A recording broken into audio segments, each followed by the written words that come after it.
Hey guys, welcome to another episode of Burning Hits Fantasy Football. I'm Matt Burns. I'm here with Scott Hinty, and we're starting off with a sleeper trade in our league. You traded with Chris Gregg for DeAndre Swift and a 2023 second round pick, so you recouped some draft capital, but you sent 2 first round and a third round over to Chris Gregg with Odell. And obviously, you like what you did. What was the sort of the mindset behind it? It was that my current running back depth is Ezekiel Elliott and Antonio Gibson and Tony Pollard, I guess. So then I was like, I need at least another good running back. So I went out and grabbed DeAndre Swift because I figured since I had the 7th pick, I wasn't getting Breece Hall or anyone that was going to make as big of a difference that Swift would this year. Yeah. And I have a ton of wide receiver depth. I actually offered him Michael Thomas with this exact offer, but he wanted Odell instead.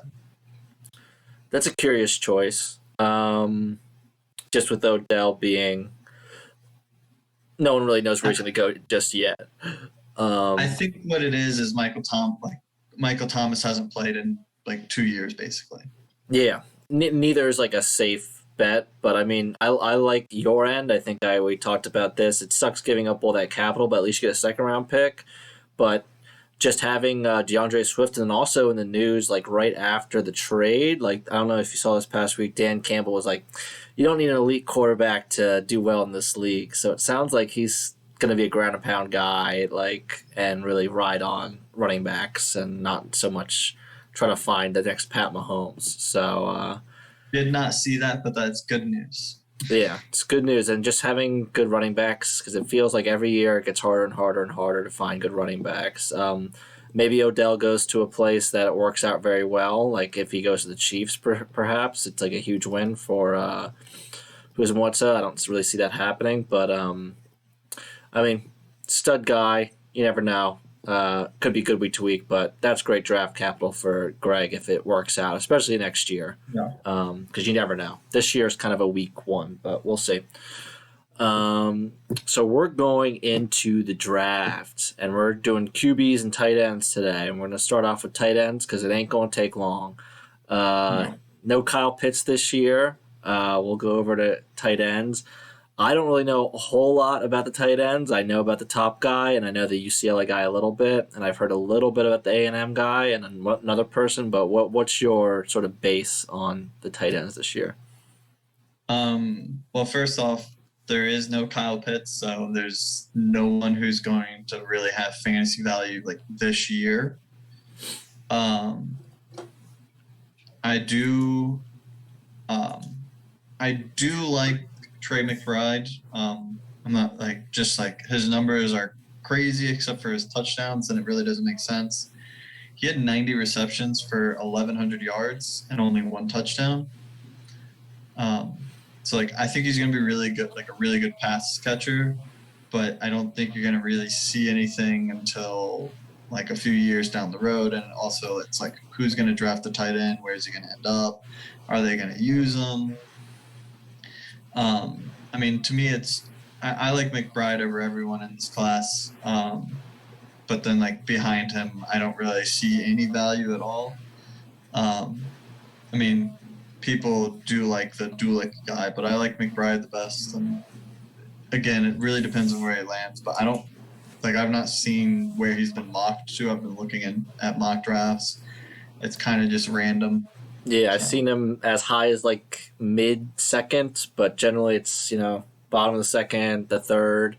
And, I don't think anyone's drafting any of these guys in a single season fantasy league. But if you're potentially in a dynasty league and you see a guy Travis Kelce's getting old, maybe the Chiefs draft one of these top guys and then you invest in that. Those are the types of looks you're going for. These teams that invest in tight ends and have good offenses. That's really the guy. The one guy I added at the end was Jelani Woods, this guy from Virginia who's gigantic. He's 6'7", 260, and he runs a 4.6 or some shit, and he's just crazy. But usually the guys like that just don't really work out, but you never know. There's the freakish athletes, but it's sort of a wait and see with a lot of these guys. Anything else you want to highlight with the tight ends? Um, just kind of like one thing that you said right there was like to get older and like them and the Chiefs being a team that likes to utilize the tight end. If any of these guys go to the Chiefs, I would immediately be interested in using like a second or third round, like late second, third round pick in a dynasty draft for trying to grab maybe the replacement of Kelsey down the line. Yeah, and if we have a taxi spot, so if you could taxi him after that, you Yeah. just sit him, and then hopefully in a year or two, he's your tight end. You don't really have to worry about tight ends really all that much. It's all about fit, and that's where we're going to go with when we moved over to QBs here, because there's a lot of fit. I feel like with this, and we've got. Yes. I feel like there's three guys that are really like talked about going early, and that's what we have at the top three with Willis, Pick, and Corral. There's talk about Ritter and Sam Howell as well, but a little bit later, Howell was like a top guy until this past year. But is there any like guy with a certain team that you really like in are hopeful for or like would hope to see so you could target them? Uh, Out of like this QB class, personally, like there's not like I would say like in terms of like fantasy value, I think you're looking at Malik Willis probably being like the highest upside. I think is with Willis, but I think realistically it's going to end up being Kenny Pickett, and he's probably going to be like the best comp I heard for fantasy is like a Derek Carr, which like it's not like you're not going to get like the number one quarterback in the league, but like you could get someone who could be in the league for like 10 years and give you solid production, especially in our dynasty league where it's a 2 QB league. Yeah. The so as a Panthers fan, that there's a lot of like factions of the fan base that want different people, but it really like if you told me who I would guess is going to get drafted this year at 6, I think it's either going to be they're going to draft a tackle or they're going Kenny Pickett. I don't really see them going with Willis. It sounds like Pickett, from most people, say is like the most day one ready, and that that coach Matt Rule needs to save his job here, so he needs some hope coming into it. So I could really see Pickett as the Panthers quarterback. I'm not sure if I'm excited to use him at all. I mean, we saw a lot of rookie QBs, and I don't really think any of them, besides like Mac Jones, were really fantasy relevant. When it comes to like long term, I love Willis to the Steelers, who've been like the pairing everyone's talking about is Willis and the Steelers at 20. And honestly, I really like if it ends up happening that Corral goes to like either the Falcons or the Panthers or something like that. His movement, his running ability is a potential actual fantasy relevance because he can move. Like it's surprising how fast he is, and if you can get some running touchdowns, that's something to like look for, regardless of who he gets drafted by. But anybody else like in this group, or do you have any thoughts on Ritter or who's what's Howell? No, I mean, I think it'll be like it'll be interesting to see where they go. Like if they go in the first round, like you're gonna get like probably like a year, like 2 or 3 years of like value out of them and like a super flex /2 QB league. But like outside of that, like I mean, I personally I don't see Hal going in the first 2 rounds. I've seen Ritter and a select few go in the first round, but I don't know. I just like I don't see a lot of good landing spots for these guys. I agree like with you. I think Kenny Pickett is like the most ready for the NFL. So I think wherever Pickett goes is like where like he's the QB I want from this class if I was to draft someone. I mean, I think Carolina probably ends up taking Pickett. Yeah, I've seen a lot of mocks also with Willis going there. I don't see that happening. My right. ideal situation is Pickett personally to the Saints. I would actually like to see that. See, yeah, now there's all this chatter about the Saints because they drafted for these two first round picks, but the like talk or like the rumor that I've heard is like that they're not necessarily going for a quarterback. That it's like weird. They signed Jameis to a 2-year deal, so they get him for 2 years, and if they're drafting for value, they're gonna try to like make the playoffs this year, and so they won't be able to get a quarterback next year. But I think the idea is that they're gonna be able to trade Sean Payton because Sean Payton's not is coming back to coaching at some point, and maybe they can get a first round pick for him. Like that's sort of the idea. And I don't think the Saints know what the fuck they're doing, to be honest. I mean, we'll see. Um, it's weird. Like, if we do, you want to do QB matchmaker here and try to match QBs with certain teams Yeah, of like what let's you would go like? ahead and do that. For, like, that works with me. We can match where we think they're all gonna go. Yeah, because I've seen crazy stuff like Willis to the Lions at 2. It's not happening. That's not happening. The Um, Lions are taking yeah, a like player. any other position. Yeah. They do not want a QB at 2. I've seen receiver, and that's like the most out there that I saw that I'm like, okay, that may happen, but I feel like they gotta go. They're gonna go D line or something with Dan Campbell. So I think I've already said that I'm pretty certain Pickett's going to the Panthers, and I think maybe we're both on that wavelength. Or I guess it's Yeah. matchmaker, so it's whatever you sort of want, what you think and what you want, I guess a little bit. Um, I'll go with probably realistically Pickett to the their Pickett's probably going to the Panthers. Yeah, so I think Pickett's going to the Panthers. I kind of want Pickett to go to the Steelers, and I want Willis to go to the Panthers personally. And it's going to be Mhm. flip flop for me of what that's going to happen because I'm assuming the Steelers might actually trade up for Willis a little bit. Um, what do you think about Willis? And do you want Pickett to go somewhere else, or do you want him in Carolina?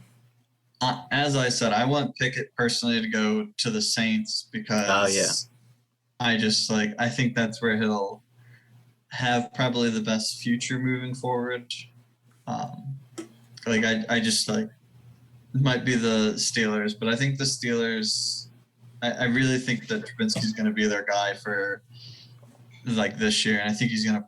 As much as I hate it, I think he's going to prove that he is undervalued and or was undervalued and just misutilized for like 5 years. Um, maybe. like I'm not as I don't high think on Trubisky as you are, but I think he'll be I okay. mean, I'm not saying he's going to be great. I just like, I don't see, like, I think the Steelers can look at this draft and see a lot of other options. And I think going after a QB in a class that isn't necessarily strong, I could see the Steelers just not taking a QB and just seeing what Trubinsky provides for them this year. Yeah, and maybe take a stab at one of them next year. I just Or even wait to the second round and grab like Howell or Ritter. like yeah, I really think Ritter and Howell will probably both fall into the second round. And at that point, like then you at least get someone who's better than Rudolph. Yeah, it's really weird with these kind of drafts because you see we've had a couple weak QB drafts in recent memory. I remember there's like two specific ones that I remember. They both played out very differently. There was the EJ Manuel draft where everyone was so weak, and then people started reaching for someone traded up for EJ Manuel at 12 or something, and it was terrible. And then Ponder, I think, it was EJ Manuel Ponder Yeah. in the first round, and then there was another one that was the Geno Smith was the best one, and no one drafted anyone. And the Jets got him in like in the 40s. So like it is possible that these guys actually drop. Yeah. And you don't really like think about it. The one pick that I'm like really I would bet money that the Lions at 31 or 32, they have one of those picks, are going to get a Yeah. quarterback there. I That just think feels. they have the 32nd pick, and I think that they'll probably end up taking.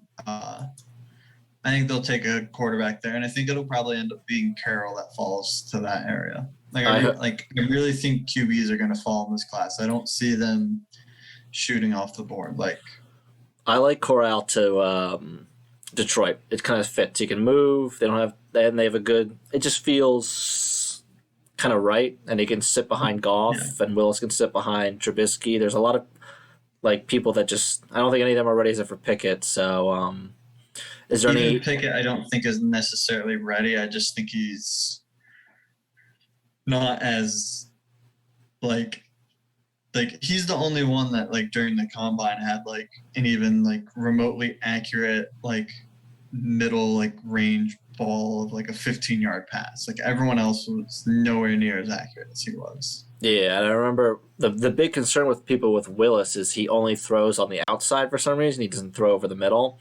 And he's a little bit shorter, and they're worried about that. That this is becoming like a trend for shorter quarterbacks like Russell Wilson and Kyler Murray. They don't throw over the middle that often. Mm-hmm. So that could be another concern. Do you have any? I know that there's everyone likes to talk about the QBs that are rookies in the draft, but this is sort of we didn't prepare for this, but I'm throwing it at you anyway. There's two QBs that like are still sort of on the trade market that are expected to possibly move during the draft, and that's probably Jimmy G and Baker. Do you see any of them moving and affecting any of this? And which teams do you think? I still think that Seattle will go after Baker. I don't see them getting Jimmy G because just interdivision, like they're not going to trade interdivision. I just don't see it. I do think that they could go grab Seattle could go grab Baker, and I think that'd be a massive step up for them, and it'd basically be all that they're looking for because like just like the way that Carroll likes to play. Yeah. And then I don't think Jimmy G gets traded until start of the season-ish area. That's what's been sounding. Everyone wants to like check out that shoulder and that issue. Yeah. One thing that is a wild card that might happen that I think would just from what I read with the Panthers, that they might go tackle at 6 and trade for Jimmy G. Like throw him a 4th-round pick. It makes some sense. I think that would make sense. Yeah. Like, I think that would probably be the best move for Matt Rule to try and like save his job is to go out and grab a Jimmy G. Because even if they grab Pickett, like Pickett's not going straight into the NFL and throwing for like 3,500 and like 20 touchdowns. Like that's just not happening. He's probably going to come in and he's going to throw for like 2,000 and like 15 or 18 touchdowns and like probably like 8 picks. Yeah, I think it might. It's weird with these quarterbacks that have these weird progressions in college because he really wasn't that good of a quarterback until his last year. It reminds me a little bit of Zach Wilson. His last year was pretty, like it was really solid. His last year was great, but the years before were like not inspiring for top 1st-round pick. I'll put it that way. And then because when you think about the quarterbacks that sort of jump off the map, like Herbert, he had years under him. It would be like sort of like a Sam Howell person who had years playing well. Mm-hmm. And I think like one other person, we mentioned Baker to Seattle. I think Ritter might be a guy that goes to Seattle if they don't pull the trigger on Baker. But it just feels like the writing's on the wall. It makes too much sense for the Seattle Seahawks to go for Baker Mayfield. Again, I think Ritter, like I don't, there's no way that you see 4 quarterbacks go in the 1st round, let alone 5. Yeah, so, I would say Ritter in like the 2nd or 3rd for the Seahawks, not in the 1st. Yeah. No. And because like that's the other thing, like when you look around at the NFL, like there were so many trades this year that involved QBs. A lot of teams that had that hole at quarterback went out and grabbed their quarterback, and that's their guy this year. Yeah. So. Yeah. One last thing when we're talking about sleeper, or not sleeper, dynasty leagues, is there any like team, basically if a team drafts a quarterback or if a team drafts a quarterback, is there one person that you'd shoot for or try to draft or a team that you would avoid? Like let's say the Falcons drafted Corral. Would you avoid that, or is there like the Steelers going after Willis? Is there one you would pounce on or like try to get more than the others? It's a difficult question, I know. As weird as it sounds, and as much as I've said, like I don't really like the fit, the person I would actually pounce on first would be Malik Willis if he went to the Panthers at 6. Interesting. Yeah, just because it's high draft capital, and because Willis isn't necessarily like a passing threat as much as he is a rushing threat, and like I could see him coming into the NFL and rushing for like 600 and like get 6 touchdowns, and those 6 rushing touchdowns will be like crucial for him to have a good season for fantasy. Yeah, you love the young QBs that can run the ball. Young Josh Allen that couldn't throw the ball but could run it. Lamar, all those players. Jalen Hurts. And I kind of like Corral going to the Lions a little bit long term because he can move too, and that's some movement. If they're just doing this read option, you get some things. They're getting some talent down there. If they get like a wide receiver at 2, and then they have Amon St. Brown and all that kind of stuff, and I kind of just dig the Detroit vibe right now. Now, I'm just curious, like with the wide receiver class and the running back class that we're gonna go over in the next 2 weeks, are there any of these QBs that you're kind of got your eye on as like that you would actually spend a first round pick on in our 2 QB league, or are you like? Personally, my QBs are okay. I have Deshaun, so that's kind of a scary thing. So I have to find someone beside Deshaun. I might have to go for Jacoby Brissett. But I would definitely go for if Willis went to the Panthers. I would. He's probably gonna be a day one starter, so I definitely go for that. And then I don't think I would touch anyone on the Falcons just because that team's so bad, and they'll probably just. But also the Yeah. Saints. If the Saints do go for someone, that would probably be one. I remember you just anyone on the Saints is just such a well crafted team. Yeah. Yeah. All right. Anything else you want to bring up? Next week is wide receivers. All right. Good to know. All right. See you guys next week.